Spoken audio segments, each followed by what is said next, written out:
Okay, the first thing we're going to do is our ratio analysis. You've done these before. We started off at the beginning of the semester learning how to do these, so trying to give you one last chance to nail this down. It's super important you know how to do these. It's kind of our toolkit in accounting and finance to gauge our performance from year to year and comparing and developing those trends, and also having something to compare ourselves to the competition. Right, so if we can do that, we can compare ourselves to the competition. All right, so this first area is all about liquidity. Second area is about efficiency. So turnover ratio, so how quick are we moving our inventory out and how quick are we collecting our receivables? What's the grand total asset turnover, things like that. And then the profitability, which is looking at margins first, and then looking at net income relative to invested assets and equity. And then finally solvency, so the debt ratio and the times interest earned ratio. All right, starting with the first one, we take a look on the balance sheet, budgeted balance sheet, take current assets and we divide by current liabilities.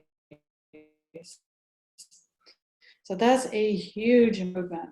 And you should have expected that, because remember when we were looking at the balance sheet, our receivables were going down because we're trying to forecast less days outstanding, so customers are paying quicker, which keeps our average receivables lower.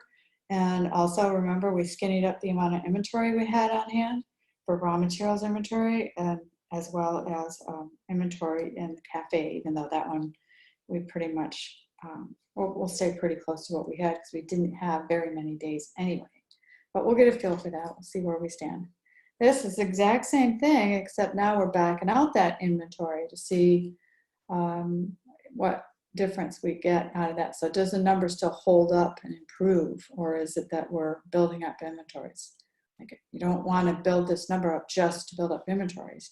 You want it to be true health, right, that you're experiencing. So let's go over here and see if it holds up. So here's our current assets, like back out inventory, close that up. So you had 2 inventory accounts, don't forget, you had 2, and then current liabilities. Okay, so it's still holding up, it's still a significant improvement. So we're doing really well here, improve significantly if we can make this work. Now we back out accounts receivable as well as the inventory. So let's skinny it up some more, make sure it's not building up because of receivables. All right, so here we go. Current assets minus inventory minus receivables. So we got 3 things backed out. 1, 2, 3. Close that up and divide by current liabilities. So that's still holding up really well, right? It did come down a little bit, but still huge improvement. And then finally, let's see the raw numbers. How do we do here? It's just this current assets minus current liabilities. And huge improvement. So in the liquidity, we've really made a lot of progress. In fact, we got probably too much cash on here. We should put more of that cash in our investments, right? Stick it in an interest-bearing account so we at least get a return on it and don't just let it sit in the checking account. All right, here we're looking at, as I said, the turnover. We'll start with receivables and see if we're doing any better here. So this is our 2019 marker. Let's see if we can get this increased. So we're looking at where the sales are for the receivables. And remember, that was the wholesale sales. That's back on our budget here. So if we go back here, it's at the top. Right there is the wholesale sales, 20% of roasting. Nice. All right, so divide, average, and then go get your receivables on the budgeted balance sheet. You want these 2 right there. So just highlight both of them and hit enter. All right, so it did improve. And now let's see what it looks like in days. We want less days. All right, so we improved that by almost 10 days, right? So it's 9 days that we're getting our money faster from our customers if we can make this happen. So if we can get them to pay faster, right? So that's the assumption there. All right, here we're looking at just the cafe cost of goods sold and the average inventory for the beans that are roasted at the cafe. So we're lucky we got that number right back here. So scroll down to the cafe section. Here's our cost of goods sold. You want the coffee only. There it is. You divide by the average inventory on the balance sheet for the cafe right there and enter. Okay, convert it to days. All right, and see it is coming down. Like I said, we're not making a huge improvement here because we still forecasted 9 days, but it is a little better. We want to have about a week of inventory on hand in the cafe, probably. Maybe you could get that down a little bit, but you don't want to get too tight unless your operations are really solid and you can place an order and get it quick. All right, this is for the beans, so we need the cost of the beans divided by the average raw bean inventory. So again, we go back to our sales and cost of goods sold budget and scroll up. Here's the cost of beans right there. And you divide by average, and the balance sheet, beans. Okay. All right, that would be a big improvement, right? Coming down.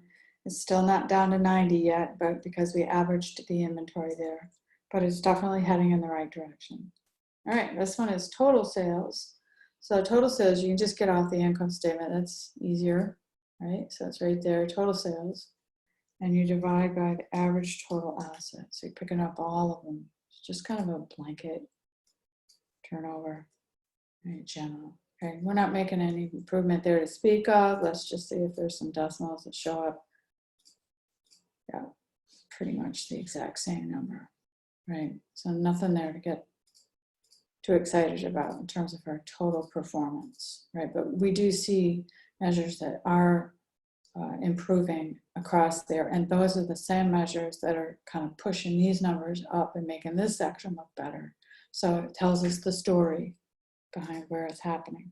All right, these can all be grabbed off the income statement. So gross profit over total sales, that one's easy. Gross profit divided by total sales. Right, and then this one's operating profit. So same idea, go right to the income statement. Here's your operating income divided by total sales. So it's always profit number over top. And the final bottom one, total net income divided by total sales. All right, so look, we're getting some improvement out of that too. Let's see, our return on assets is net income over average total assets.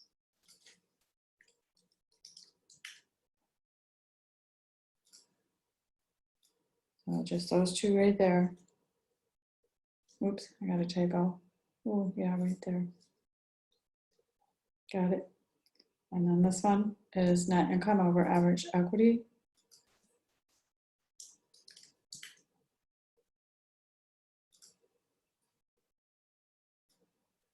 There. Okay, those all improved, all improved. Okay, so we're doing a little better there. You would expect that if we're able to increase our volume with the same level of capacity without expanding our infrastructure, we should have improved margins because we have fixed costs that are being better utilized. Our fixed costs per unit are going down. All right, which improves margins. Okay, so here we go. Total liabilities over total assets. Total liabilities right there. Total liabilities divided by total assets. Okay, so that's coming down. That's an improvement. So we have less debt to assets.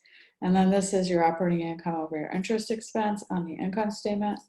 Operating income, now be careful here. Put a minus in first because this number is negative and you don't want that to show up as negative. It's a positive result. So we say earnings are 6.5 times interest. So we have more earnings for every dollar of interest. That's a good thing. So overall here, we're really doing a lot better.